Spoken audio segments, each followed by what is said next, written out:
Assalamualaikum warahmatullahi wabarakatuh. Kembali dengan channel Kongko Wahabi ya. Sekarang mungkin ini saya akan membahas tentang rokok.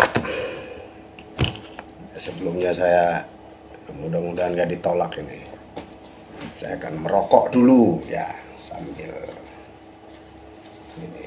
Berarti kalau saya merokok kan posisinya sudah jelas bahwa saya setuju dengan hukum rokok itu mubah, dan kalaupun dilarang ya makruh gitu.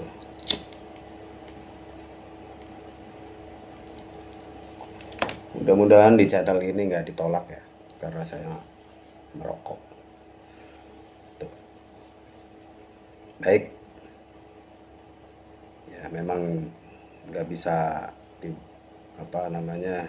dibantah bahwa kontroversi tentang rokok itu sudah terjadi sejak lama. Ada yang menghukumi mubah, ada yang makruh, bahkan ada yang mengharamkan. Masing-masing punya hujah, punya dalil. Tapi ya sepengetahuan saya, dan memang ulama juga sering membahas tentang perkara rokok, itu tidak ada memang satu dalil pun yang mengharamkan mutlak tentang rokok. Tuh. Jadi sejak awal Hijriyah itu, atau sekitar 400 tahun yang lalu, rokok dikenal dan membudaya di belahan dunia, termasuk di dunia Islam. Sampai sekarang memang hukum rokok itu gencar dibahas oleh ulama di berbagai negara, gitu. Baik secara kolektif maupun pribadi masing-masing dan kelompok. Perbedaan pendapat di antara mereka mengenai hukum rokok tidak dapat dihindari dan sering kontroversi. Itulah keragaman pendapat yang merupakan fatwa-fatwa yang selama ini telah banyak difatwakan sampai bahkan dibukukan menjadi sebuah kitab gitu ya. Sebagian di antara mereka memang memfatwakan mubah alias boleh, sebagian berfatwa makruh, sedangkan sebagian yang lain itu berfatwa memutlakkan itu hukumnya haram merokok. Karena di sini saya merokok, berarti ya salah satunya saya yang menghukumi rokok itu mubah. Kalau untuk menjadi sunnah ya karena memang tidak ada tuntunannya. Tapi ya kembali lagi, Allahu a'lam tentang bid'ah itu, jalurnya bid'ah yang gimana, saya soalnya dalil anjuran dan larangan juga tidak ada. Nah ini kontroversi hukum rokok ini, seandainya muncul fatwa bahwa contohnya ini misalnya perkara perilaku korupsi itu haram, itu memang mutlak. Itu termasuk bagian dari pencurian, ini sebagai contoh misalnya korupsi, dan semua orang sependapat kalau untuk korupsi itu memang hukumnya adalah haram. Dan ini yang mengharamkan ini jangankan ulama, umat, bahkan si koruptor itu sendiri pun mengakui bahwa itu adalah perbuatan buruk dan hukumnya adalah haram. Nah, kembali lagi ke perkara rokok. Ya. Kalau perkara rokok ini pro kontra. Ada yang penolakan, pihak-pihak yang tidak sepaham, dan tinjauan fikih terdapat beberapa kemungkinan terdapat dengan berbagai argumen yang bertolak belakang. Pada dasarnya terdapat nas memang bersifat umum tapi tidak khusus mengharamkan rokok, tidak mutlak. Ini yang menjadi patokan hukum, yakni larangan melakukan segala sesuatu yang membawa kerusakan, kemudorotan atau apa ya, yang merugikan lah bagian dalilnya, karena memang di ilmu kedokteran atau medis itu katanya sangat berbahaya. Tapi buktinya sampai saat ini itu juga masih kontroversi, karena memang di dunia medis pun kalau mau jujur banyak juga yang menyatakan kemanfaatan adanya nikotin, kandungan nikotin itu. Nah ini walau mungkin ini persoalan politik global ya, karena memang yang menganggap berbahaya sekali rokok itu datangnya malah justru dari ilmu-ilmu fatwa Yahudi atau yang menginginkan itu seperti penjualan nikotin berupa plester, karena memang di Eropa sana atau di Amerika sana, di luar sana itu tembakau itu nggak sesubur seperti di Indonesia. Nah kembali lagi tentang dalil atau dasar-dasar fatwa yang mengharamkan rokok itu ada terdapat di surat Al-Baqarah ayat 195 itu, yang artinya, dan janganlah kamu menjatuhkan dirimu ke dalam kebinasaan dan berbuat baiklah, karena sesungguhnya Allah menyukai orang-orang yang berbuat baik. Itu. Tapi memang kan tidak ada dalil khusus tentang keharaman rokok.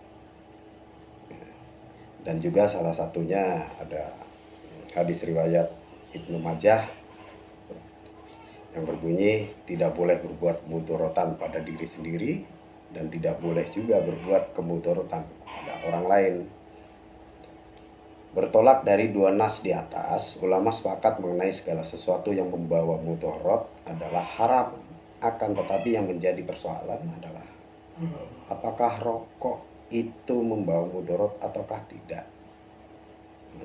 dan terdapat pula manfaat atau tidak. Dalam hal ini tercetus persepsi yang berbeda dalam penelitian dan mencermati substansi rokok dari aspek kemaslahatan dan kemanfaatannya. Nah, ini jelas perbedaan ini kan bisa kita lihat ya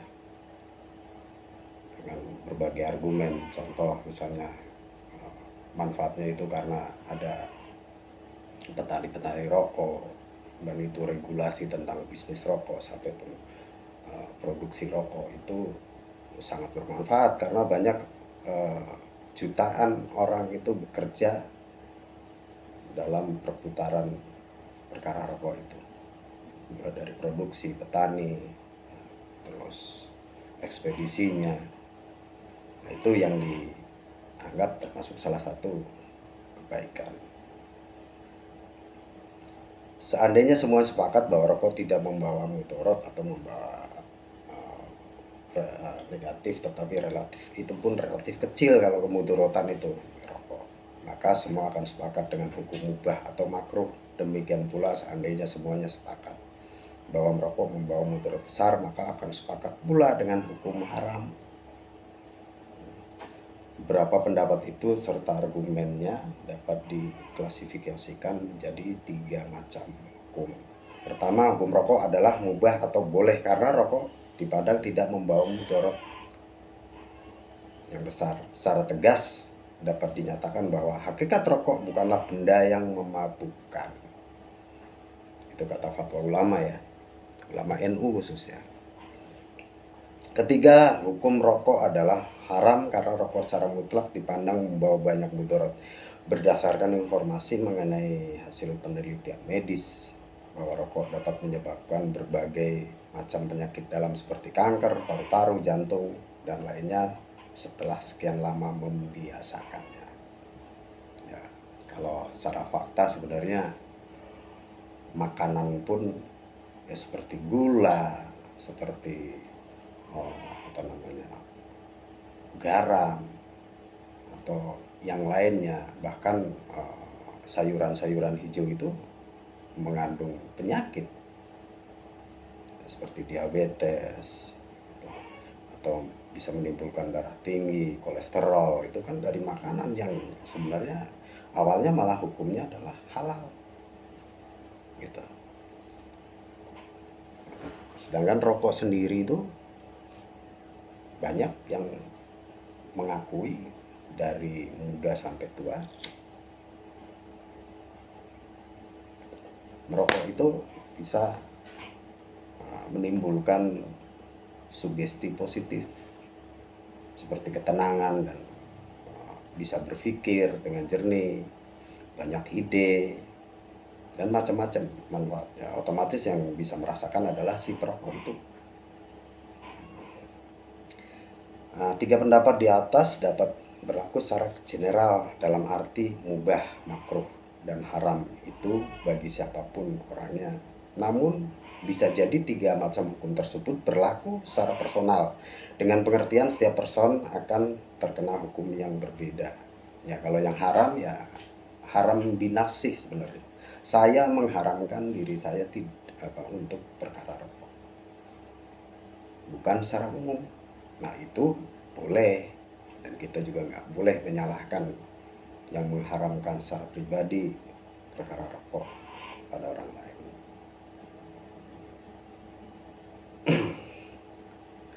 Makanya untuk perkara rokok ini tergantung kondisi juga.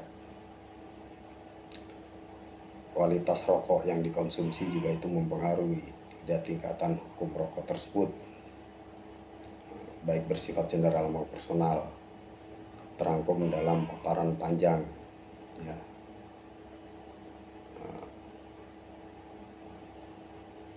Tidak ada hadis mengenai tembakau dan tidak ada atsar atau ucapan dan tindakan dari seorang pun di antara para sahabat Nabi Shallallahu Alaihi Wasallam. Jelasnya tidak terdapat unsur-unsur yang membawa mudarat bagi seseorang pada akal atau badannya, maka hukumnya adalah haram sebagaimana madu itu haram bagi orang yang sedang sakit demam dan lumpur itu haram bila membawa mudarat bagi seseorang. Namun kadangkala terdapat unsur-unsur yang mubah tetapi berubah menjadi sunnah, sebagaimana bila sesuatu yang mubah itu dimaksudkan untuk pengobatan berdasarkan keterangan terpercaya atau pengalaman dirinya bahwa sesuatu itu dapat menjadi obat untuk penyakit yang diderita, sebagaimana berobat dengan benda najis selain khamr. Sekiranya terbebas dari unsur-unsur haram dan mubah, maka hukumnya makruh, karena bila terdapat unsur-unsur yang bertolak belakang dengan unsur-unsur haram, itu dapat difahami makruh hukumnya. Jadi maksudnya di sini adalah itu tadi kemanfaatan pada saat seorang perokok itu ya bahkan sampai tua itu tetap merokok dan tetap sehat. Itu terbukti jutaan orang, jadi tidak mutlak. Apalagi kemanfaatan tadi tentang perputaran ekonomi, bisa menghasilkan kemaslahatan umat, karena memang rokok tidak memabukkan. Tapi memang ada perkara yang bisa menjadi makruh gitu. Karena pada saat kita ngerokok, asapnya terkena orang di sekitarnya yang tidak merokok atau tidak suka merokok, itu akan mengganggu. Nah itu hukumnya makruh, tapi tidak sampai ke haram gitu. Itu tidak boleh memang. Terus seperti rokok dikasih ke anak kecil gitu ya, sama halnya seperti kita saus itu atau kecap itu halal. Nah, tapi kalau saus cabai dikasih ke anak kecil yang masih rentan kena emah perutnya, otomatis itu akan menjadi haram karena mudarat. Nah, apakah iya saus cabai itu jadi dihukumin haram? Nah, tidak juga seperti itu.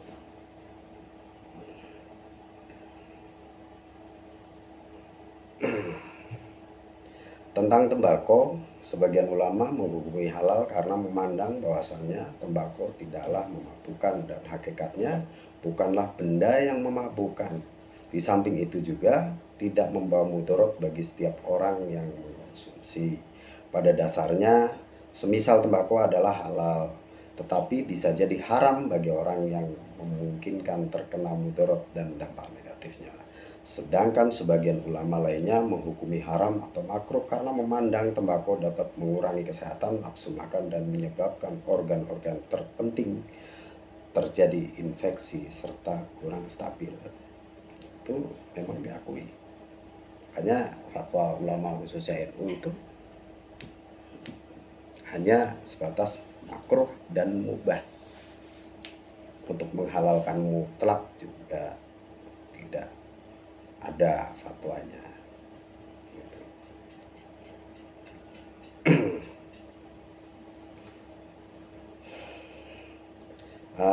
Masalah selain rokok juga, contohnya misalnya kopi ya.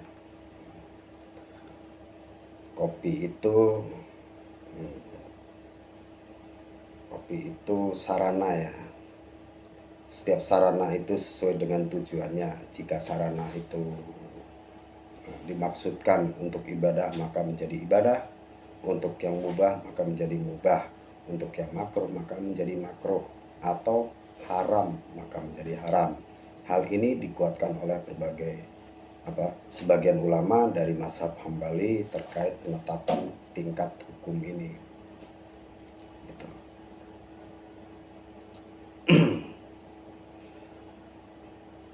Mengenai perkara mengarah ke rokok dan kopi ini, hukumnya tetap mubah dari mazhab Hambali tadi. Tapi kalau ingin selalu santun mungkin ya, karena sering kita berkumpul dengan orang-orang atau teman atau saudara yang tidak suka dan mengharamkan rokok, ya lebih baik memang ditinggalkan karena takutnya mengganggu gitu. Bahkan bisa menjadi fitnah dan lain-lain. Nah itu berarti adab atau etika perkaranya.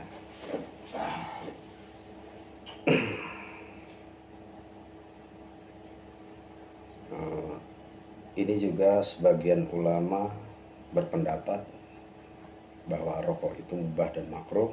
Mereka pada masa itu lebih bertendensi pada bukti bahwa rokok tidak membawa mudarat atau membawa mudarat tetapi relatif kecil. Barangkali dalam gambaran kita sekarang bahwa kemudaratan rokok dapat pula dinyatakan tidak lebih besar dari kemudaratan durian yang jelas berkadar kolesterol tinggi.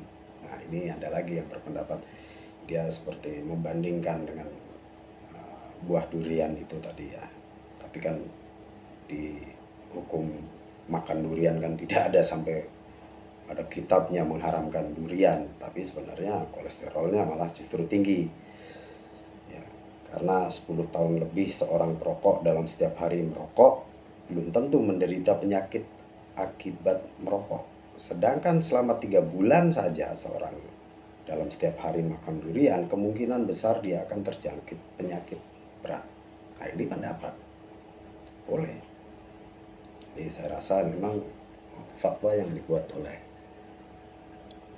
ulama-ulama dari Nahdlatul Ulama itu sangat terperinci. Jadi tidak sembarangan. Kalau hukumnya haram ya haram binafsih pribadi. Itu juga tidak ditentang oleh ulama-ulama Nahdlatul Ulama dan masyarakatnya.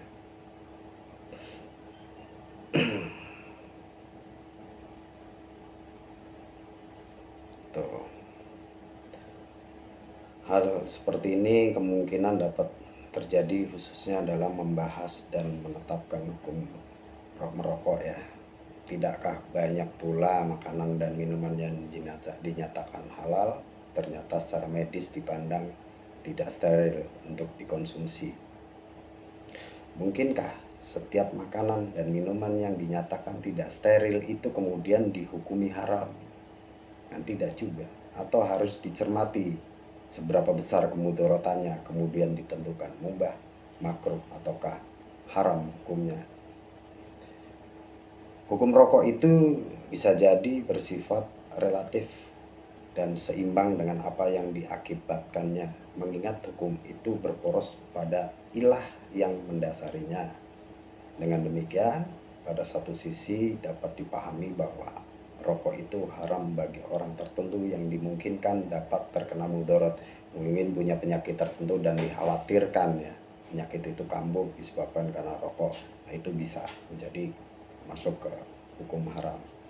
Akan tetapi rokok itu mubah atau makruh bagi orang tertentu yang tidak terkena mudaratnya atau terkena mudarat tetapi kadarnya kecil.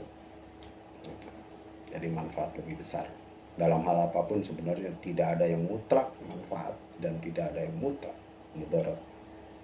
Nah, masing-masing manusia itu dikasih karunia akal dan pikiran itu untuk mengkajinya.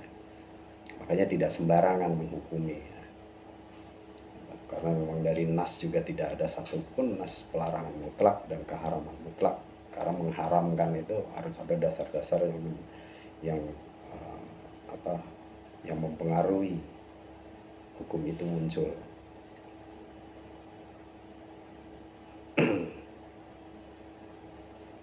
Kalaulah merokok itu membawa mudarat yang relatif kecil dengan hukum makruh, kemudian di balik kemudaratan itu terdapat kemaslahatan yang lebih besar seperti keputaran ekonomi tadi, maka hukum makruh itu dapat berubah menjadi mubah. Adapun bentuk kemaslahatan itu seperti membangkitkan sebagian orang yang berpikir dan bekerja sebagaimana bisa dirasakan oleh para perokok. Hal selama tidak berlebihan yang dapat membawa mudarat cukup besar. Apapun yang dikonsumsi secara berlebihan dan jika membawa mudarat cukup besar, maka haram. Ya seperti tadi contoh. Misalnya kita kena penyakit mah kronis, otomatis kayak seperti yang mengandung zat asam ataupun mengandung pedas itu kan bisa menjadi haram, karena kalau kita paksakan untuk mengkonsumsinya itu akan menimbulkan penyakit yang serius gitu. Berbeda dengan benda yang secara jelas memabukkan atau